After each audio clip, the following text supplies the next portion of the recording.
Mega Kangaskhan Raid Day is happening this weekend in Pokemon GO. We're going to cover a counter guide, the bonuses, the details. We've even got a legacy move that's going to be appearing on this Pokemon, a shiny boost, but more importantly, we're going to discuss, is Kangaskhan or Mega Kangaskhan even good in Pokemon GO? Let's get straight into those details. Let's get dates out of the way. Guys, it's going to be taking place on Saturday, which is going to be the 3rd of May from 2 to 5 p.m. local time, so a 3-hour time frame, which is of course right in the middle of that growing up event. If you guys want to check that out as well, we'll leave it at the end screen tune at the end of the video. Please check it out up here. There's some very interesting bonuses and some really interesting shiny boosts in that event. But let's focus on our featured Mega Raid Day Pokemon, Mega Kangaskhan. Mega Kangaskhan is a normal type Mega, which of course Mega evolves from Kangaskhan, originally coming from the Kanto region. 2 pieces of trivia that you guys didn't know. Guys, Kangaskhan apparently is based off a kangaroo, which is why you can only find Kangaskhan as a regional in Australia. The other thing that's very interesting is that Kangaskhan can only be a female, which is it's something I wasn't really aware of, but how's this for an explanation? If you look at Bulbapedia, apparently all the way back in Pokemon Red and Green versions, you can see on the Pokédex entry that it says the female raises its offspring in a pouch on its belly. And even in Pokemon Fire Red, it says the female raises its young in its belly pouch for around 3 years. So there's talk that there could actually be male Kangaskhan, but we haven't actually seen that in Pokemon media. Very, very interesting. Let's get straight into those bonuses now. Guys, the bonuses on this day is that the remote raid limit is going to be increased to 20, but that's going to be from Friday the 2nd at 5 p.m. all the way until Saturday the 3rd at 8 p.m., but that's going to be PDT time. Trainers can receive up to 5 additional free raid passes, but a secret tip here that we're going to throw in here very quickly is that if you don't do a raid the day before, as well as on the day before the raid day starts, 1 or 2 passes will be able to be carried over. So instead of doing 5 free raids, you could do either 6 or 7, which is incredible. And of course, we get an increased chance of encountering shiny Kangaskhan after completing these Mega Kangaskhan raids. If you guys don't know, on a raid day, the shiny rate is going to be 1 in 10, so a really strong chance at getting that shiny. And if you manage to even get the Shundo, that would be absolutely incredible. Going into that mega form, I love how the baby comes out of the pouch, a really cool shiny. If trainers want to upgrade their raid day experience for a total cost of $5, we can get up to 8 additional free raid passes from spinning gym discs, which means we can get a total of about 14 or 15.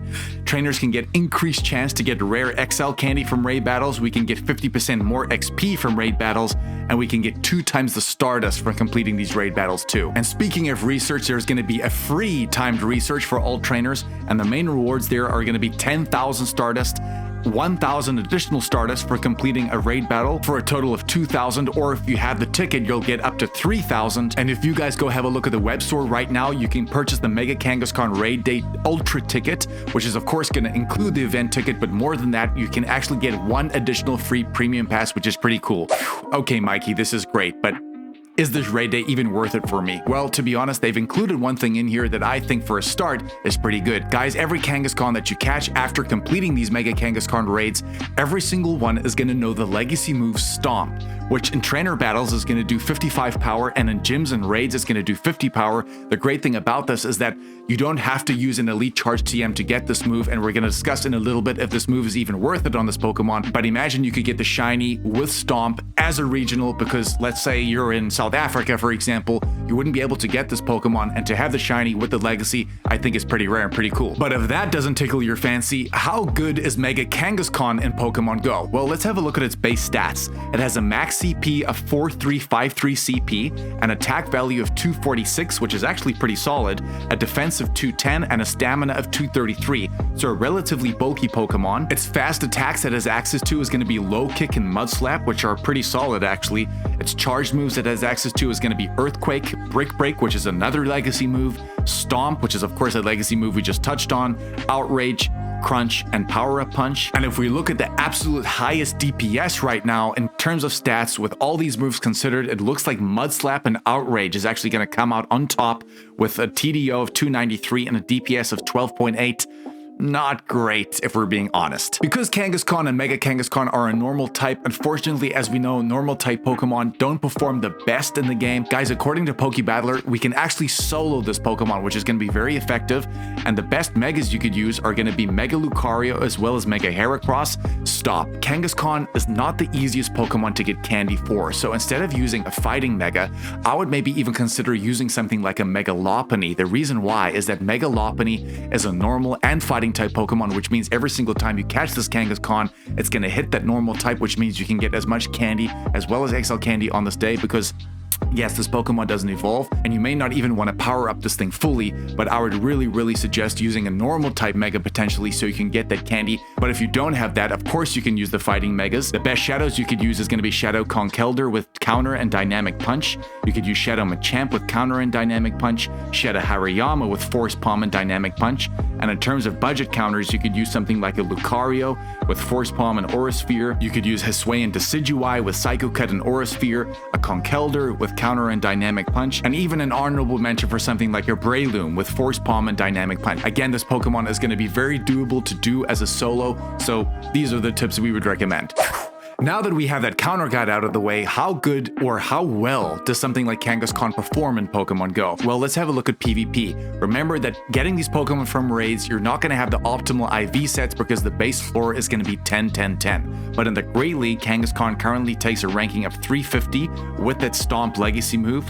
In the Ultra League, it currently takes the 255th spot, which is a little bit better. And in the Master League, it ranks okay with a current ranking of 307, of course, at a 15-15-15 with that XL candy. Some of the key wins it actually has is against something like a Necrozma Dawn Wings, a Giratina Origin Form, or even Mew and Dragapult if you come across those Pokemon. If we look as a raid attacker right now, unfortunately, Mega Kangaskhan just doesn't do anything in any category at all, because as we know, normal types don't do any super effective damage to anything on the field, but right now it has a current ranking in its Mega form of 31, so it doesn't even break into the top 30 of all normal types.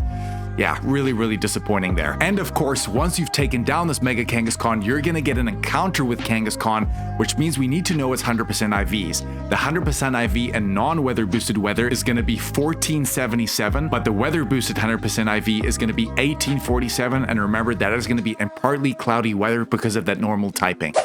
And a little pro tip, if you guys want some extra information, like we said at the beginning of the video, we're in the middle of that growing up event right now. One of the featured bonuses is that we can get an increased chance of finding XXL Pokemon as well as XXS Pokemon. Let's say you're in America or in a place like India, for example, where you wouldn't be able to find this Pokemon. Imagine you could catch a Shundo, but as an XXS or an XXL Pokemon, that would be incredibly rare. So if that's something you really want to go after, and it may even be in showcases during that 3-hour time frame, don't forget that. We're going to leave this end screen right now for growing up. You've really enjoyed that video. And guys, more importantly, if you want to look at the whole breakdown of May, we're going to leave it as a card somewhere in here as well. Guys, love you lots. Channel is growing very quickly. Make sure to smash that like and subscribe button. It really helps us grow and helps the channel really reach a lot of people, which we want to do, and bring all the information for you guys. Love you. Go with us, and we'll catch you in the next one, baby. Shh.